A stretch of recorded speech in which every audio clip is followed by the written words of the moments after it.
Welcome to another Brownie Bites edition of It's Always Game Day in Cleveland. I'm Daryl Ryder. Are you ready for some football? The time for talking is over as the Cowboys come to town Sunday afternoon at 4:25 in front of a national TV audience. Despite coming off an 11-6 playoff campaign, many pundits not showing the Browns much love or respect this year. Myles Garrett, Wyatt Teller, and Joel Bitonio weigh in. Been for a while now. It's not like I'm not used to being the underdog, in these situations. Or we're not used to being the underdog. We've been here. Me, Joel, and some of these other guys have been here long enough to know that they don't really put a lot of respect on our name yet, and we got to go out and earn it. We've looked good on paper and we've succeeded, and we've fallen short a couple years. But at the end of the day, we came off from the playoffs and we've come back healthy and retooled, and we're still being a bit overlooked. So we have a lot to prove, not only to everyone but to ourselves. With everything and everyone that we have here. I think it's good. I think that the less people talking about us, the better. No offense, you guys talk about us, but you guys are our local media. But no, I just feel that whenever you're sitting watching TV or anything like that, and it's like, oh, the Browns are going to be great, then sometimes you think that you've kind of already made it, which isn't a good thing. I remember when I got traded here, 6 years ago, or 5 years ago, I was like, oh, they were talking about how Cleveland's going to be great, and I think we finished 7-9 or something like that. But it was just like we didn't meet the expectations. So low expectations, we'll rise above them. We have goals. It's exciting, but it's hard to look too far ahead. Like, the season's so long, you truly have to take it one game at a time, or else you get too far, over your skis.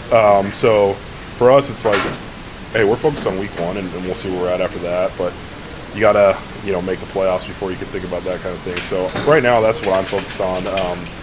Obviously, I like our team. I like the guys in this locker room. Now let's get to the Cowboys themselves. Here's Kevin Stefanski's scouting report, as well as defensive coordinator Jim Schwartz, who gets tasked with trying to put his guys in position to slow up Dak Prescott and CeeDee Lamb in that potent Cowboys offense. Talent up and down the roster, outstanding coaches. Coach McCarthy does a great job with that team. Certainly offensively, as you look at them, it's Dak Prescott. He is in total control of what they do. He does a really, really good job in all their schemes, makes great decisions, very accurate.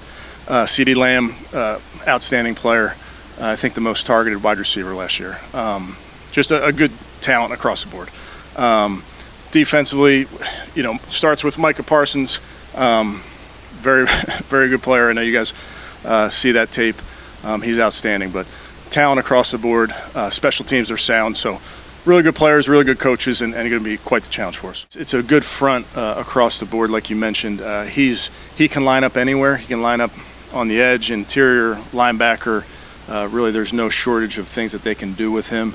And then there's talented players across from him. Number 90 is as good as there is. Heavy hands, disruptive guys in the middle. So it's a really tough group, but again, he can line up all over. He lines up all over. They move him around the formation, put him in motion, runs all the routes in the route tree.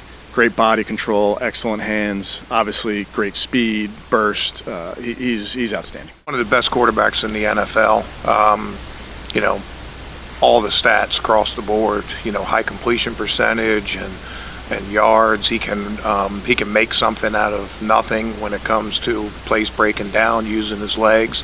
Doesn't run quite as much as he used to, but he's mainly running with a purpose now, buying time to find plays down the field, and then running in high leverage situations, red zone, short yardage, and those kind of things. It's a tough matchup right off the bat. One of the best quarterbacks in the NFL. So. We have to play our very best when you're competing against a quarterback like Dak Prescott. Leader in receptions, leader in targets last year. Obviously the go-to guy in their offense. They move him around all over the place. We have a really good key on where he's going to be, though, because he wears number 88. So we'll be able to find him. I like our matchups. This is NFL football, man. This is awesome.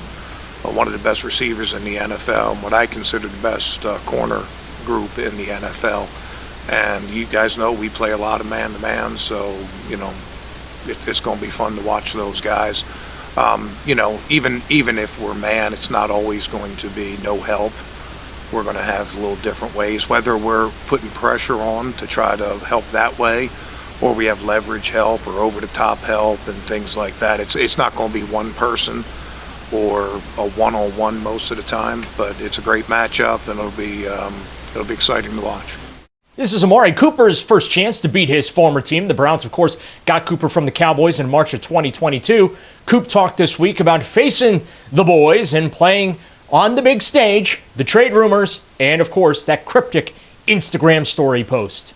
It's been a couple years now. I think it probably would have been more emotional had it been sooner. At the end of the day, when you grew up as a kid watching football, these are the games that you tend to watch, you know, the games that are prime time, the games that everybody's watching. So, of course, you know, these are the games that get the most attention. So I'd be lying if I said otherwise. I did play with Diggs for 2 years. We went to the same school, have a good relationship. He's a great player. You know what I mean? Very, very dynamic player. Has great ball skills, has great IQ for the position.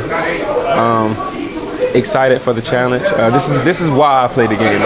This is what I love most about the game, to go up against the best and to challenge yourself.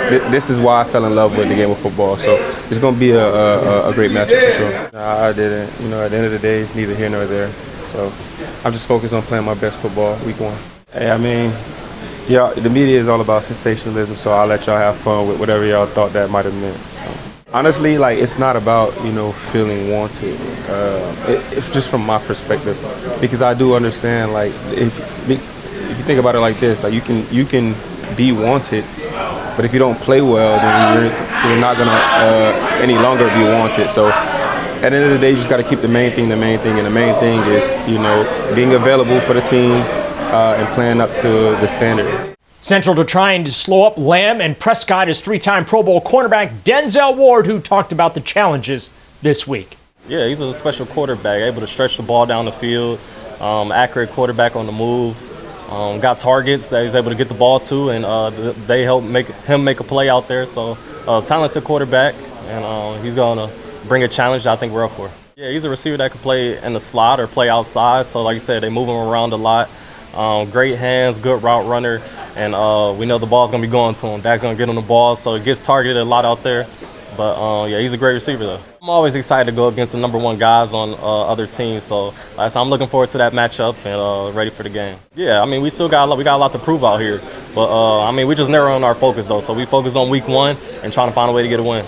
The guy that sounded most excited to play some football this week, defensive end Zadarius Smith, who's hoping to throw himself a nice big birthday bash Sunday. Dak, man, great quarterback, man, strong, you know, can move around in the pocket. I done played him a couple times, but out of my 3 out of 4 times, I done sacked him. So hopefully we can get some more this weekend, for sure. Be a nice birthday gift. You know, he's drawing up something special, man. Possibly to the right side with the younger guys, but you know who's going to be on the right side. So, man, hopefully, you know, we'll have fun and have a party in the backfield all game. I'm already amped up, man. I'm getting the chills already just talking about it. But it's going to be big, man. Like you said, it's going to be the only game that's going to be on at the time, so the world is going to be watching. So you got to show up and show out, for sure. I feel like we're going to be good. I feel like we're going to be great. You know, it's the second year. You know, we get all our guys back, majority of everybody. I think we're only missing, 2 guys from linebacker and D tackle. So we're getting everybody back, second year in Jim Schwartz defense. I feel like it's going to be big for us, man, because everybody now is starting to click. And like you said, we're getting everybody back, so it's going to be big, man. And hopefully it's going to be a show out there this weekend, for sure.